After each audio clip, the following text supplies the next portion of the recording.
All right, so we are doing a watch party on my personal page.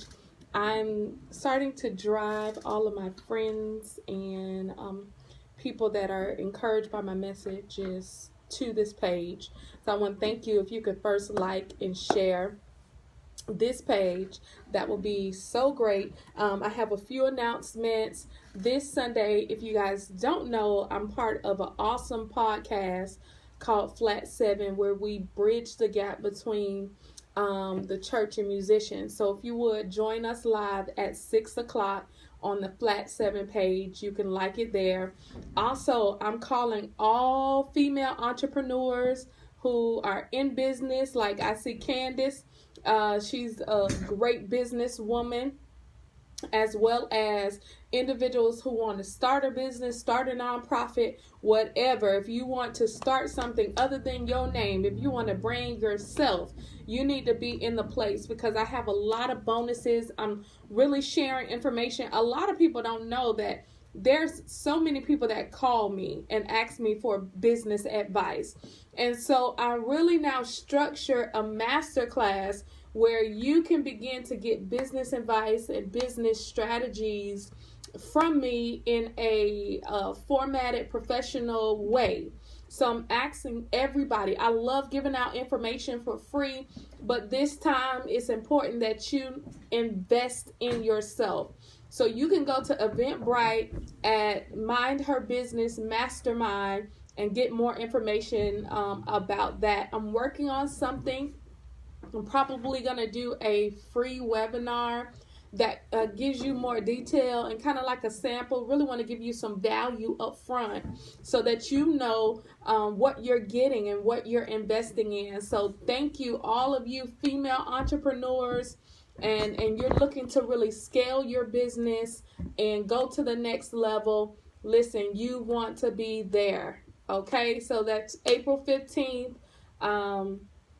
At 7 p.m. you can join the webinar. I have an online version as well as I have a live in-house version if you are in the Tampa Bay area. Well, let's jump in. Today I want to talk about creativity, that you have creativity on the inside of you. And I really want to pray for many of you, because if you've ever been like me, you've been in a place where you're like, oh God, I can't seem to tap in. I can't seem to be creative or be productive. It's like you get in a funk and you aren't able to produce like you used to because of the situations of life or whatever. You might be frustrated. You might be, even like for entrepreneurs, financial issues can really dampen your creativity. So how do you break out of that mode and begin to put yourself back into a place? And it's a vicious cycle, right? Because when you go through financial issues and then it dampens your creativity, which is used to create wealth, now you even go further. And the other day I was on another broadcast and I shared about my experience of opening, it was almost like an event center in my office. And in that space, I learned so much. Like literally, I was able to learn about flooring and able to learn about drywall and plumbing and heaters. And it taught me so much. But in that, after a year, I had to let it go. And so it was so disappointing for me. If you've ever been in business and a door begins to close, it really doesn't produce like you want it to produce. You know how much that can put a toll not only on your creativity but your confidence. But I need you to know that is just going to be used as fuel to create something out of nothing. If you're watching this page, you know I love biblical principles, so I'm going to use some of those. God, in the beginning, he created. He spoke to the light, and light appeared. And so he created something out of nothing. And he literally gave that skill, that part of his DNA to us. So we have the ability to create something out of nothing. And so many of you are like, man, I can't do it. I can't produce because I don't have enough resources. I don't have enough people. I don't have enough ideas. I don't have enough money. I don't have enough time. So literally, God created something out of nothing. So if you at least have the idea, you have the ability to create something out of nothing. So what you must do is you must just start where you are. You must start where you are. And then you begin to ask, who can help me bring this idea to pass? And so you need to be able to be vulnerable to people that you trust, that's going to believe in you and push you and support you to help you bring it forth. So let's say you have a business and you're like, I want to file. I had another friend of mine. I'm helping her with her business, her nonprofit. So, she wanted to file. And there were some things that she was still waiting on in support. So I said, well, what do you have? Let's begin to work with that. So if you do have this and you do have that, at least we can complete this portion of your major idea.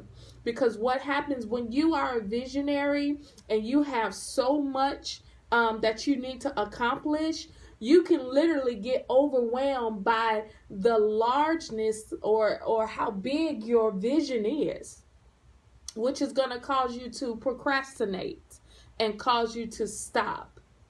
So when you have a big vision and you're like, okay, I know I'm a millionaire and right now I got about $14.97 in my account. How am I going to get to $1 million? Well, first let's work on 100. What can I do to produce 100? What can I do to produce 1,000? What can I do to produce 100K? And so on and so on. So then you begin to measure your patterns and measure the things that you're doing to produce your ultimate goal.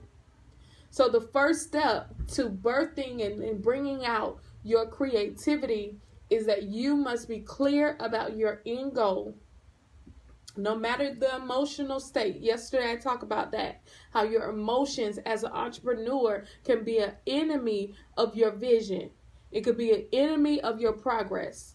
So you must take control over your emotions. I had so much to do today. And I was like, you know what? I'm not going to go on live. But when I was clear about where my vision is, I can't afford not to go on live today. I can't afford to be lazy. I can't afford to say I don't have 10 minutes to begin to further my business and further my vision, because the only way to produce it is through consistency. Right? It's through consistency. So the thing that's going to produce your creativity is, one, being consistent with your small results, the small action items that you have to do to meet your goals every day. The other thing is you must get into the right environment.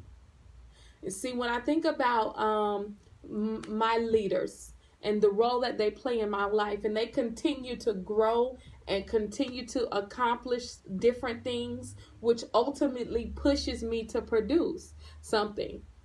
So when they, they wrote books, okay, so that helps me to, okay, now I need to write.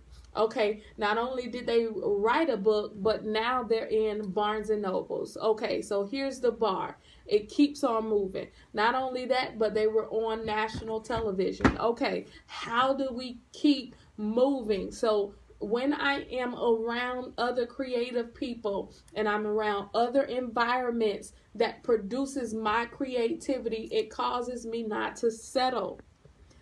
Many of your problem arises from not being in the right environment and around the right people.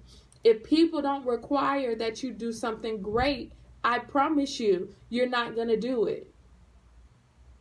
If you're the only one that is on top, if you're the one in your group and you're making the most money, you need to change your circle. You need to be around people who have who have gone further than you, who has more money than you, who has more ideas than you, because what it's going to do is going to increase your capacity to be creative.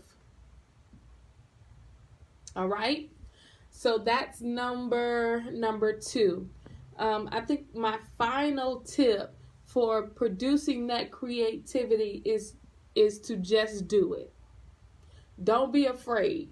Don't be afraid. I don't care how the idea looks, if it's new, because sometimes when you're in a creative zone and you begin to share that with people, they're like, I don't know if it'll work. And I've been there before, and I've even said that. I don't know if it'll work. Well, when you're brainstorming and when you're in a creative mode, that's no time to really evaluate if the idea will work or not. That is the time to just jot down, produce that creativity, because it may not be for today, but it may be for 6 months. It may be for next year. Because I remember I got a couple of ideas and I began to jot it down. And at the time that I got the idea, there was no demand for it. So it doesn't mean that I don't work on it, or I throw it away. No, that's the time where I begin to put it in my idea bank and I begin to work on it. And then I look at my target market. I look at the environment I'm in. I look at my ideal customers and I see, is there a demand for this idea?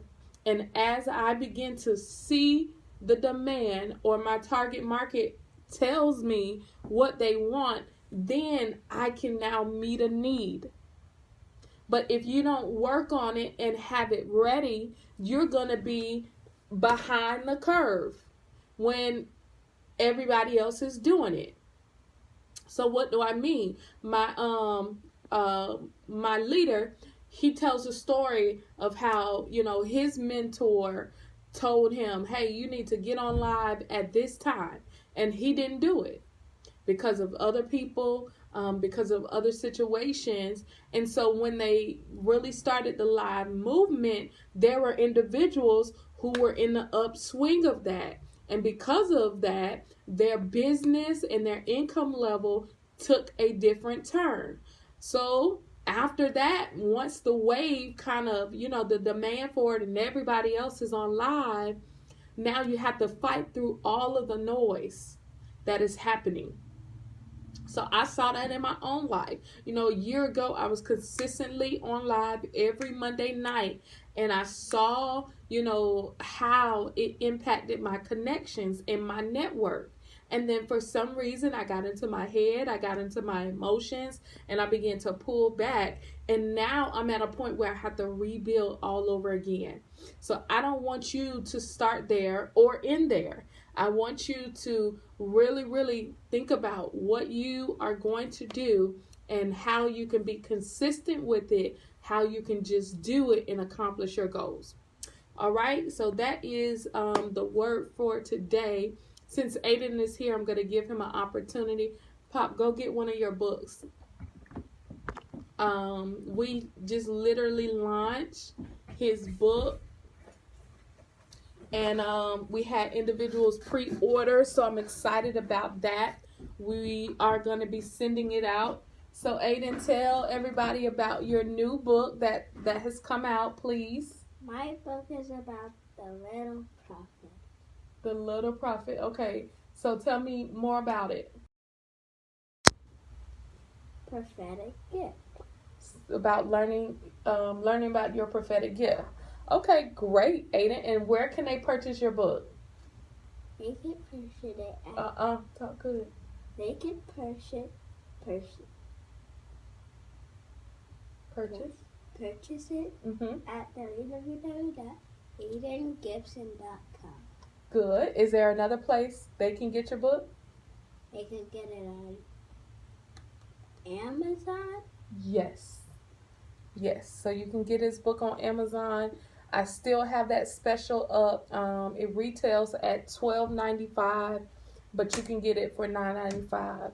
If you go on to his site, on Amazon it's $12. So, but if you go to aidengibson.com or you go to my personal page, there is a bit.ly link and you are able to get it from there. Okay?